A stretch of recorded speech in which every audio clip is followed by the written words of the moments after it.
On termine cette édition avec David Lacomblette, président de la Villa Numéris. Bonjour David. Bonjour Delphine. Aujourd'hui, on va aborder cette question délicate de la rémunération des journalistes, des auteurs, des éditeurs, des producteurs, dont les œuvres et puis tous les contenus finalement alimentent ces solutions d'intelligence artificielle générative.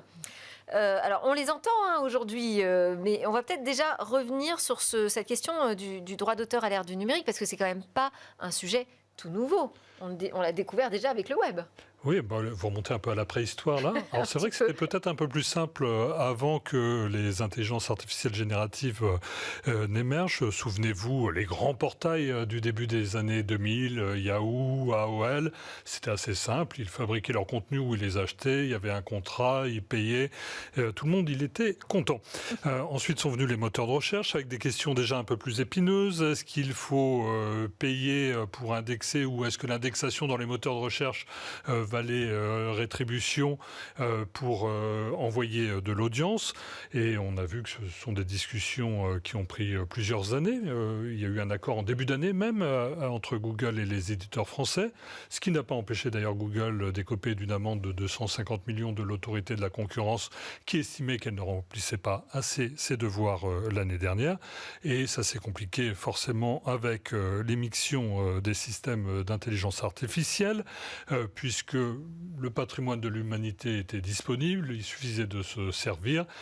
Pour faire de deux données une troisième, vous mettez tout ça dans un mixeur et c'est bien compliqué pour des ayants droit, des auteurs, des journalistes, d'aller pointer ce qui leur revient et de revendiquer finalement un droit d'auteur là-dessus, parce que ces données ne servent pas telles quelles, elles servent à des données d'entraînement dans de vastes langages, de vastes modèles de langage, que ce soit le chat chez Mistral, ChatGPT chez OpenAI, vous les connaissez tous.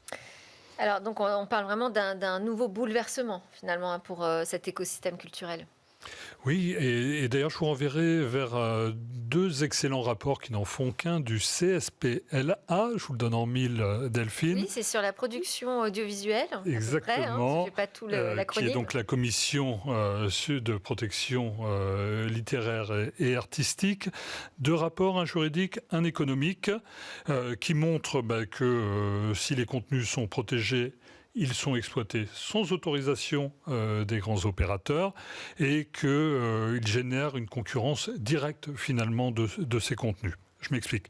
D'un point de vue juridique, il est bien compliqué pour des artistes ou des journalistes d'aller revendiquer un droit et de demander finalement ce qui leur revient, parce que c'est difficile d'aller mettre un droit sur des pixels, en tout cas plus difficile qu'un droit moral ou sur des œuvres.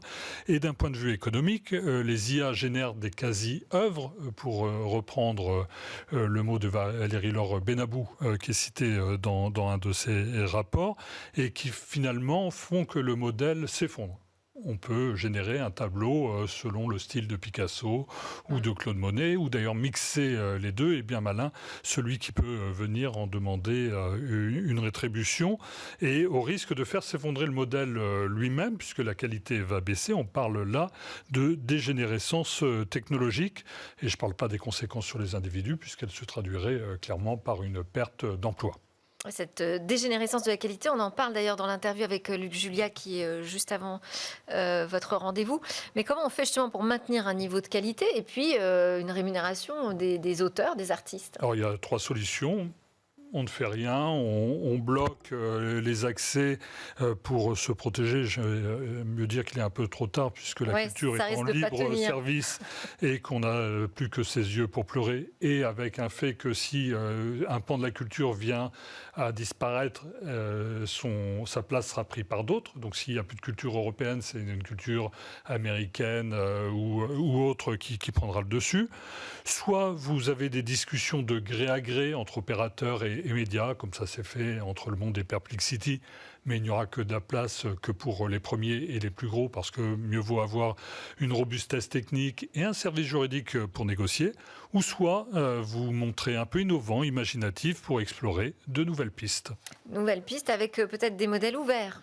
Oui, qui vont permettre de marquer l'origine. Pour marquer l'origine, quasiment au carbone 14, il vous faut des registres pour mettre dedans si vous avez ou non les droits d'exploitation, quelle est sa valeur et donc le prix. Et je vous en renverrai vers des expérimentations, notamment je pense à celle de l'AFP avec Nikon et Imatag, qui montrent que la France peut être en avance sur de telles technologies. Merci beaucoup, David Lacomblet. Je rappelle que vous êtes le président de la Villa Numéris. Merci encore pour vos éclairages. Merci à tous de nous suivre. C'était Smart Tech que vous regardez sur la chaîne Be Smart for Change. Vous pouvez aussi nous suivre en podcast. À très bientôt. Bonne journée.